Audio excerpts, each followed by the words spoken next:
Hey everyone, welcome to another edition of my live tea tasting. I've got an exciting blend for you guys, and it's been a while since I've been behind the camera, but let's see if we can get back into the swing of things. Okay, so I've got a special blend in honor of the Chinese New Year. I picked up the Tiger Blend 2022 from Adagio, and this stuff. Hey Sneha, welcome. This stuff already smells incredible. I'm going to read off the ingredients and you'll see why. So it starts off with a Chinese oolong tea, which is considered good luck.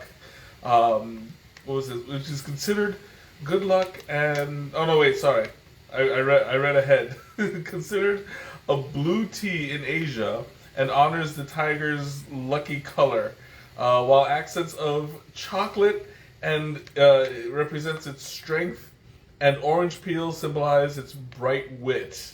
So this is chocolate, Chinese oolong, orange peels, and ginger. And this stuff, hey Nicole, hey Ma, welcome, welcome. And let me tell you guys, this stuff smells incredible. It's really deeply chocolate. It's got that nice tangy orange to it. And it's got just the right amount of ginger from what I can smell. It's got like that little bit of sting that the ginger has. It really has a bit of a kick. So I'm gonna show you guys what this thing looks like. Like, check out the liqueur. It's nice and silky, really dark, kind of orangey. I'm gonna hold it up to the light a little bit. Now you can see in the middle, it's super, super dark. Like, you can't see my finger past that point. But right before it, you have that orange glow to it. Oh man, it just looks beautiful. It's kind of coppery, and the size of the dark portion, it's kind of like it kind of overtakes everything. So I'm expecting like a nice rich flavor. And it just smells really, really good. So before I jump in, because I'm already I've been salivating over this tea, waiting to taste it, but I have to exercise a little bit more self-control for just a few more minutes while I show you what this tea actually looks like. Now, if you take a look at this, it looks like it's a really nice, brightly colored. It's a dark tea overall. But it has like nice colors, accents in there. It's got blue cornflower in there, which for some reason wasn't mentioned in the ingredients. You see right here. Let me see if I can pick one out without breaking it. So we have blue cornflower. Dagnabbit. It was just there. Forget it. There we go. So it's got blue cornflower. You can see the little hint of blue in the camera. And it's also, if I can grab it real quick, it's got, I forgot the name of this flower. I wish they would have said it. It's a it's not in here. Oh, what is this? I forgot the name of this. It's the little orange flower. It's not. Oh no, sorry. It's safflower, and then it's a blue cornflower. I knew I was messing up somewhere. Okay, so now that that's cleared up, it's got those floral accents too, which add to the aroma. It gives it a nice, slight floral scent to it. So that is what it looks like when it's dry. And when it's wet, you really see there's not a huge difference, because it's a Chinese oolong. It doesn't have the opening effect that a Taiwanese oolong has. So as you've seen before, when you're working with a Taiwanese oolong, it starts out like a teeny tiny pellet, and then it just starts to open up gradually, and you'll see a full leaf. Maybe after one or two steeps, it fully opens without the little fringes in the middle of it. And that is something that I love to watch as it happens. When I get a really nice quality milk oolong, and you can steep it like 3, 4, sometimes even 5 teas, depending on the kind of quality of the tea as well as the temperature of the water. Like sometimes you really have to know what you're doing in order to get it right. But once you do, it's incredible. So let me pull out one of these Chinese oolong leaves.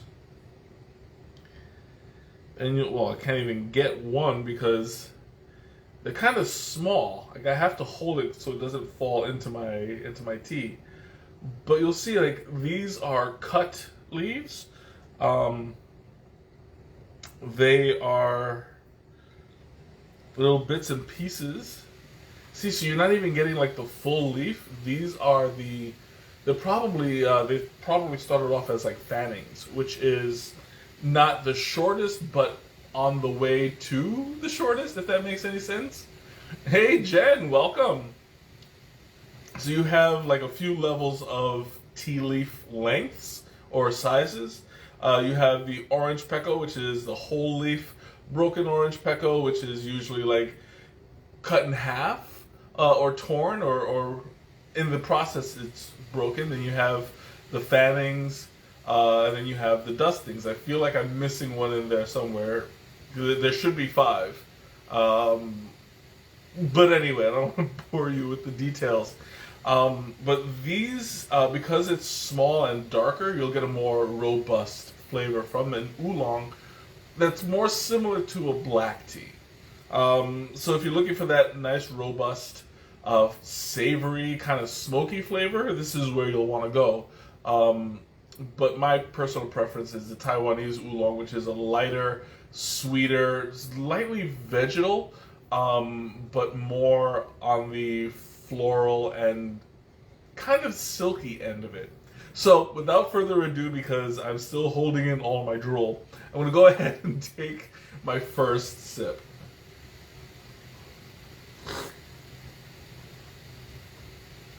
Oh, that is really good. Oh, that's good. There's a certain thickness to it that is all flavor. It's like, it's not even texture. It's very robust, very fragrant, but the chocolate and the orange go really, really well together. It's blended so that those are the two main flavors that you get, and it tastes just like that chocolate orange candy that I've had before. Like the actual chocolate covered orange slices. Oh, this is good.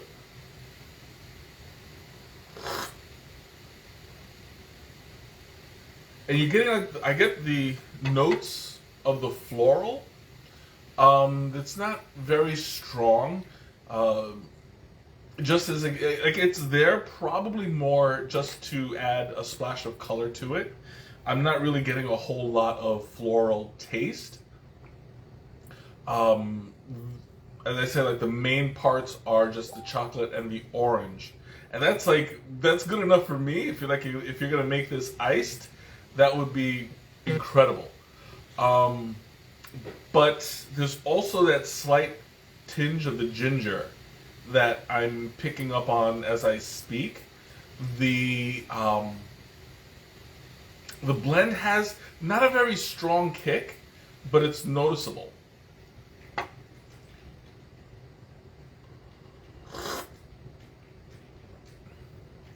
This tastes like really, what's this? It looks like you're having Coca-Cola. Well, I mean, it does have the fizz? What fizz?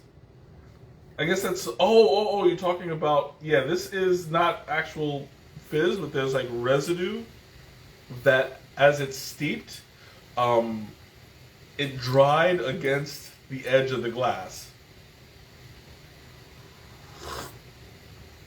But there's no like really fizzy piece in it yet.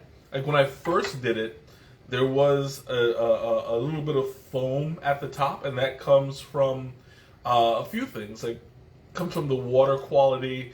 It comes from the blending of the leaves, and sometimes oxygen gets stuck underneath, and so it makes its way up. Remember, we are dealing with boiled water, so it will come up once it's disturbed. There's a couple things that add to it, But once I took out my infuser, a lot of it just popped because it was disturbed, just like me. No. And I love the aroma. The aroma is really, really strong and sweet, and it's not overpowering, but it's pretty strong. Like I'm able to smell it when I'm in the immediate area, and it's really sweet. And then you get like the touch of citrus. It's really pronounced in this blend, and that's something that I really appreciate because um, a lot of teas that add orange peels to it really don't come out that strong, and not as strong as I would like. And that's because they use a lot of the rind rather than including some of the pulp. I would love to have like actual dried orange, but I don't know if that could be done. Because like you would have to really, really dry an orange for it to not start to rot. Oh, excuse me. And you don't want to have anything rotten in your tea. But yeah, it's once if there is a way to slice that orange and get it super duper dry and pop it in there, because I know that they do that for blood orange tea, but they use a lot of the rind too, which is kind of bitter. I don't know. There is a way. I just don't know like what the process would be. Mm. And there's something to say about the texture of this tea as well. Like, it's not a very strong, heavy texture, but I'm getting like there's a slight thickness to it. That's probably coming from like the powder of everything that's put together. Like I can imagine the orange peel being as it dries, it would probably flake a little bit, so it leaves like a powdery residue, but there's no, like, it's not as strong as rooibos. Rooibos, you get like a really grainy kind of texture to it. This one is powdery. It's noticeable, but it's not super duper strong. It's kind of smooth in that way.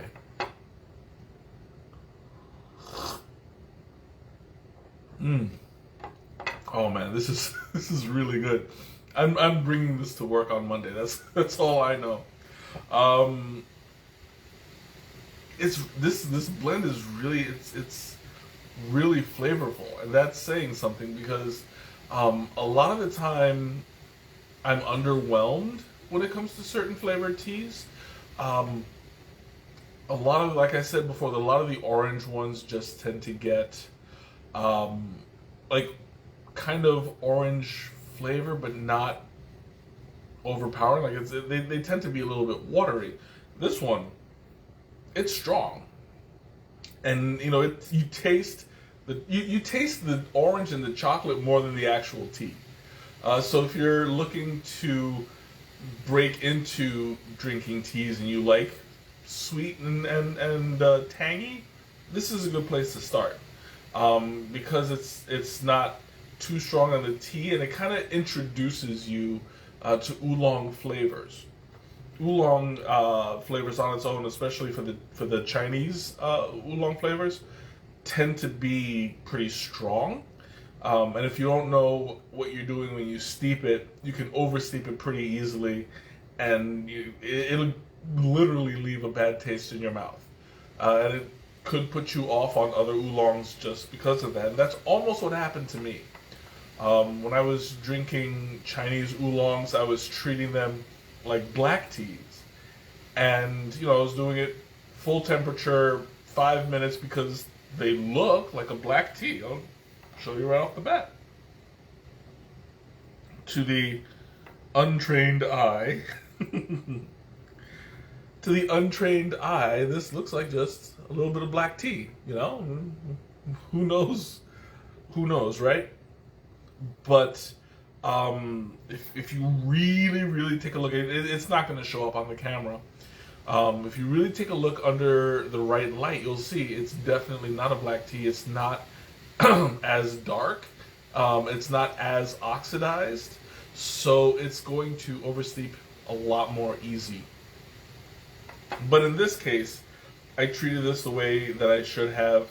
I did it at about, what was it? 100 and I want to say maybe 190 to 200, something like that. That and for that I did for 5 minutes because it wasn't at full 212, which could make a big difference. Like that 12-degree difference will burn the tea. But in this case, I did it for 5 minutes and it came out perfect. And I really love this flavor so much. And I wanted to do a little bit of something because I haven't done an Adagio tea in a really long time. And what was this? I can't imagine burnt tea tastes good either. Oh yeah, absolutely not. And that's the reason why a lot of people stop drinking teas altogether, especially when you oversteep a green tea. I still have a friend who didn't believe that you could oversteep tea. And so we drank black tea. And she was like, oh, there's no such thing as oversteeping tea. So then, this was when I first started. I didn't know how to convince her. But eventually she figured it out. I think it was with the green tea too, which is really easy to do. Because, I mean, if you don't know what you're doing, you drink that yucky, bitter, soapy kind of green tea. You say, oh, is this what green tea tastes like? I don't want to have it anymore. 9 times out of 10 is just user error. Oh, but burnt tea, yeah, you can burn you can burn black teas. Is this tea blue? No, the tea isn't. It's not a blue category kind of tea. It's just referred to as a blue tea. I don't know why though. Because I mean, it is an oolong. They don't really say on here. They just consider it, but it's not an actual. What's the word? It's not an actual category. It's not an actual tea category.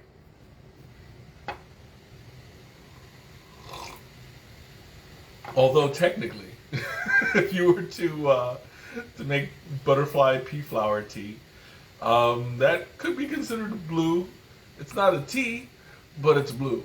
So it's a step in the right direction, just won't be what you're looking for. It's I'm having all these thoughts of experimentations because Shanna before had asked me if I could come up with a tea blend that's fruity and contains butterfly pea flower but has a certain flavor profile, and I'm taking that as a challenge and I'll figure it out, and once I do, I'll probably stream it one of these days. But you know that's going to be a long time coming because I have 3 cabinets full of tea that I need to get through. Yeah, I'm addicted. I'm a teaaholic. Okay, I'm going to open up the floor now. Questions, comments, anything you want to talk about, now's the time. I'm going to always, as I always do, I'm going to start off answering Teresa's question, what would I pair this with? Being that this is chocolate and orange, it's a really good combination. It's got to be a dessert tea. So I would probably pair this up with, let me see, what would go well with orange and chocolate? Maybe chocolate cake. Depending. I mean, the milk chocolate cake, I don't want it to be too rich because it'll be overpowering. Maybe chocolate mousse. Like, there's gonna be a lot of chocolate on this list. I hope you know. Like Stroop waffles. Stroop waffles would probably go very well. I haven't talked about Stroop waffles in a really long time, and I kind of miss them. I got addicted to them, and then I just haven't been able to go get any. So I don't know. We'll see. I'll keep my eyes open. What else? I mean, I can't think of anything that's not chocolate. That I feel like it's such a cop out too, because it's like, okay, you have chocolate and orange. Let's pair it with something chocolatey. You know, and you know, like that. My brain just keeps going chocolate, chocolate, chocolate, chocolate. I'm like, no, I'm trying to avoid taking the easy way out. But I don't think there is there's another way out outside of Stroop waffles. Maybe, I don't know, maybe yogurt? I mean, chocolate goes well with yogurt and with orange. I mean, no, yogurt goes well with chocolate and orange. I don't know why I said it that way. My brain is still going chocolate, chocolate, chocolate. Yeah, that's... I'm having issues. Yeah, I really can't think of anything else that I could possibly pair it with. I mean, this kind of tea goes very well on its own. So I don't... Yeah.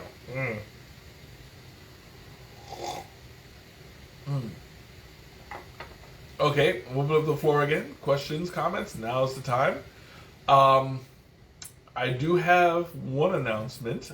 Next week, and I have it right here, I will be taking on a challenge that Shanna has proposed to me, and it's something that I haven't done in quite a while, and I hope I'm not rusty, because I haven't been to the tea shop like I used to, and so I'm used to drinking tea on a regular basis and sampling this, sampling that, and drinking a whole lot of different things. But I'm going to do a mystery challenge. I didn't know that there was a label on the other side as well. So there's two labels here. I don't want to give away Shanna's address. But I have a box right here that's full of teas that have been properly labeled. I don't know what's inside. I have no clue.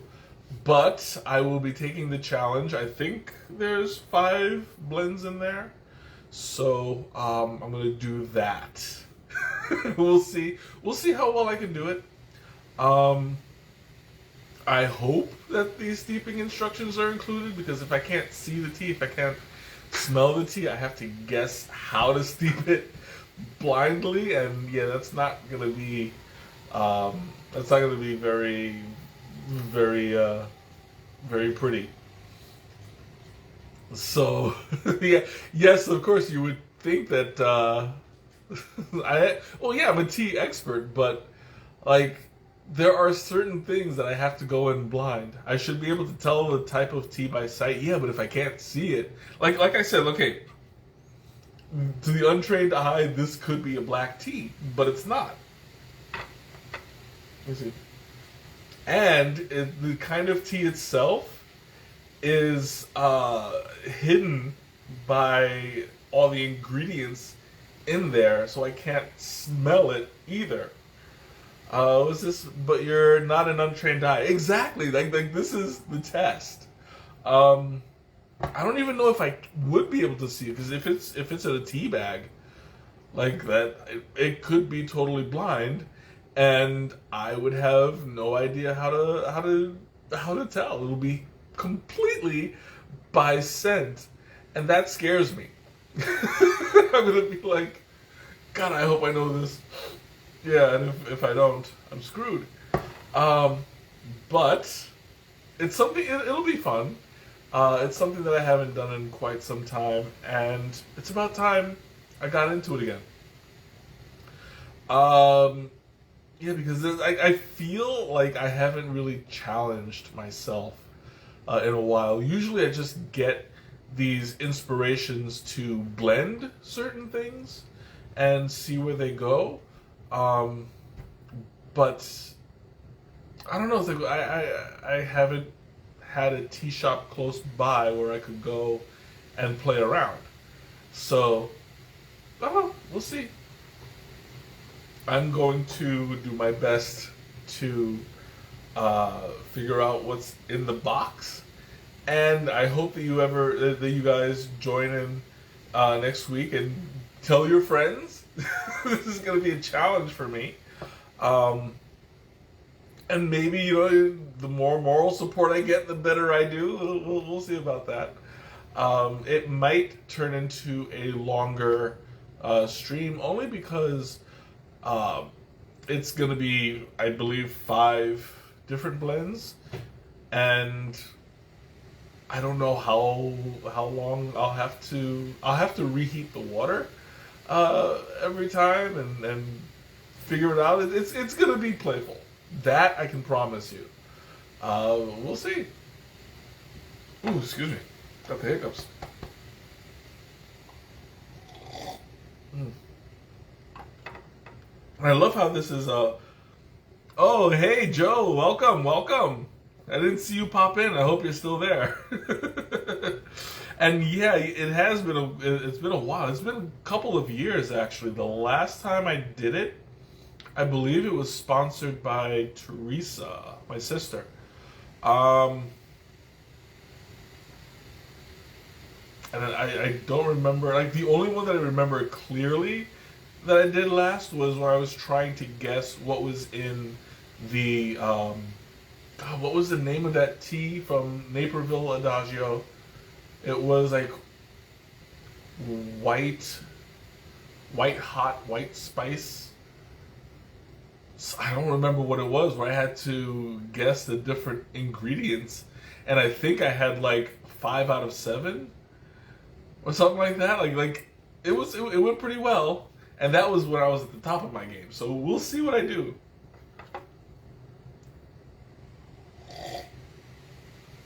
I don't know, man.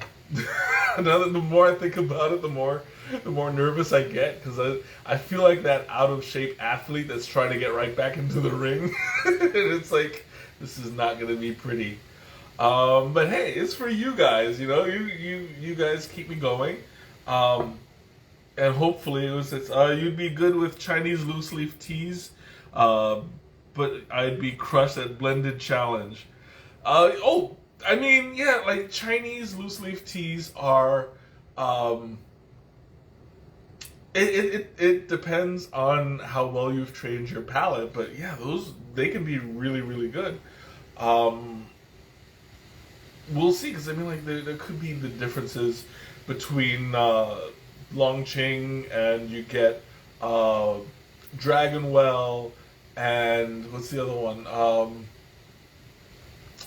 my god! Like all my green teas are escaping me. Dragonwell. I keep on mixing up the Japanese with the Chinese. So I know that the Dragonwell, the Longqing, the like I'm seeing them visual. Sleeping Dragon. Oh my god! Like see how long it's been. Like this is why. Tiguanyin. No, yeah, Da Hong Pao. Da Hong Pao is an oolong though. It's not a. It is. I mean, yeah. Technically, you didn't. Yeah, you didn't say black tea. I don't know why I was reading that, but Da Hong Pao is an oolong. Tiguanyin is also an oolong, but Tiguanyin is a Taiwanese. Da Hong Pao is Chinese, and I actually have some Da Hong Pao. Why is my tongue not cooperating? Da Hong Pao at my job.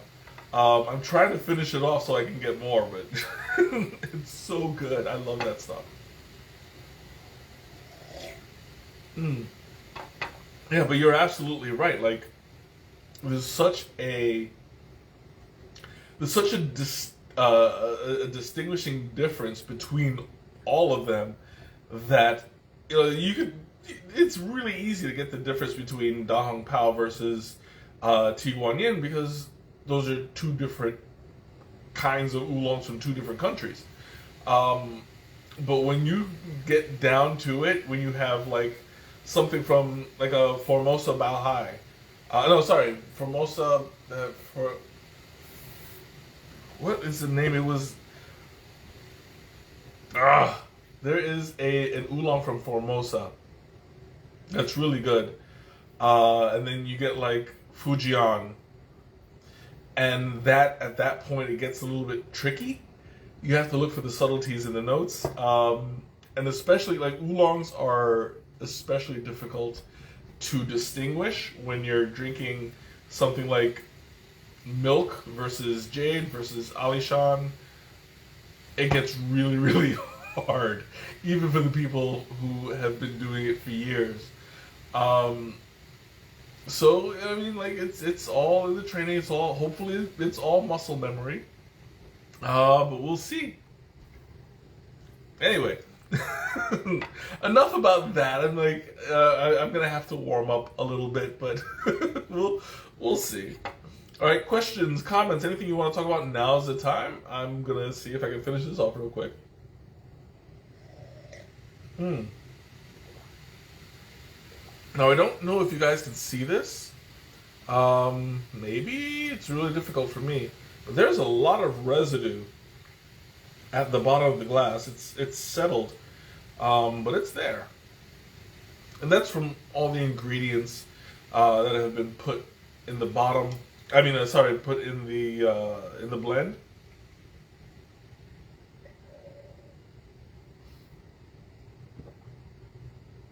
Again, you get dust from everything that's been put in there after it's steeped. It all floats to the bottom, but this is actually maintaining its taste really well. I'm really I'm really happy with this.